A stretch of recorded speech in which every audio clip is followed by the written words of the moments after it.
How's it going, everybody? My name's Mike, and I'm creating this YouTube video because I wanted to help fellow Harley riders who have the BoomBox infotainment system in their bike that's not able to download software onto the bike from their computer. I had trouble getting it to accept the file from the USB drive to the Harley's radio. And the reason is because it wasn't recognizing the file type. It got to one part of it and it would quit. So I wanted to show y'all what I found out and put it on YouTube so you guys would be able to see it and hopefully have an easier time than I did, and without having to drag it to the dealership and pay whatever they want. Some dealerships don't even charge the flashy radio, but mine, one in one town wanted to, one in another said they'd do it for nothing, but now it's pouring down rain, or it was. So I decided to just keep digging, and I finally come across the right people with the right sense. And what happened was the computer wasn't allowing all the file types to be displayed when you downloaded the software from Harley Davidson. And you would have to unzip the file per the directions, and when it got to that point, it did not display the .iso file, which is what the computer on the motorcycle's got to see to initiate the download. So here's how to fix it if you're running into this same issue. Hang tight. Okay. So you go to your file folder. You click on this 3 dots. Go down to options. You'll get this screen, and it'll say, sorry, I got a light glare from the shop. It'll say general, it'll have all that, all that's fine.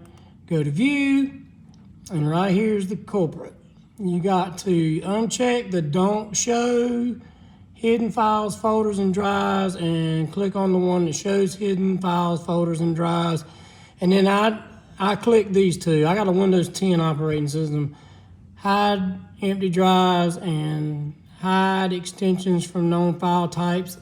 I unchecked both of those. Don't know if that mattered or not, but I did, and it worked.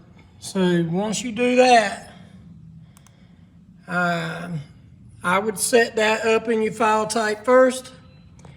Then I would download the software from Harley Davidson. You unzip the file, and then once you unzip it, like you'll send it to your desktop or wherever you want it to download it to. I downloaded mine to my desktop. I unzipped it at my desktop, and then I took the file that said the .iso on it, and had like a little white sheet of paper or something at the very beginning of it, but the very end of it had .iso after it was unzipped.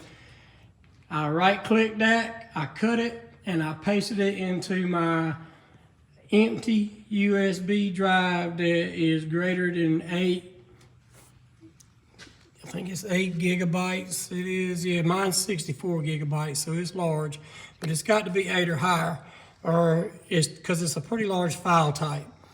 And once you do that, you click to safely remove the USB, and you'll bring it over here to your bike. Turn this back around.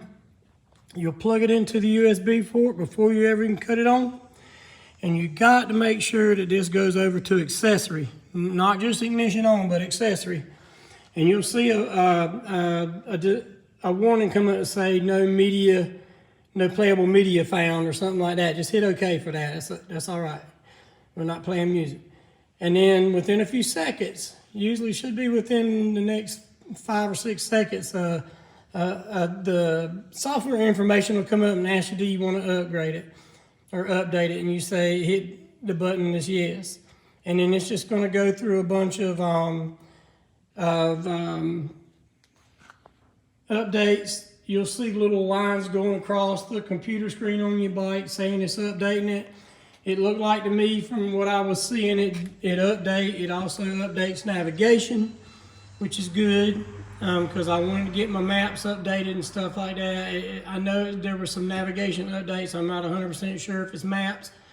I'm going to check the navigation software next. And if it needs to be updated, then of course, you know, you'll go to Harley and find that in your maps, update your maps. I think you might have to buy the maps off of another website. I'm pretty sure you do.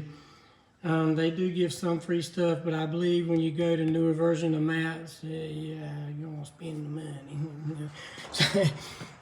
But anyway, it'll go through a process of updating all that stuff so that it flashes your computer to the most recent software that Harley's got out now for these things, and that should fix you.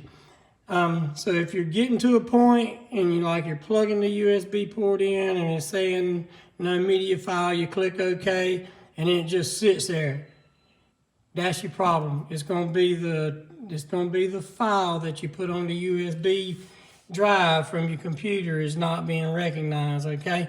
But if you go in there and make those changes to your file folder to see those hidden files, you'll be golden, all right? Hope this helps a lot of people. I know it sure helped me. Thanks for the information for the people that put it out there in the forums. Peace out and ride safe.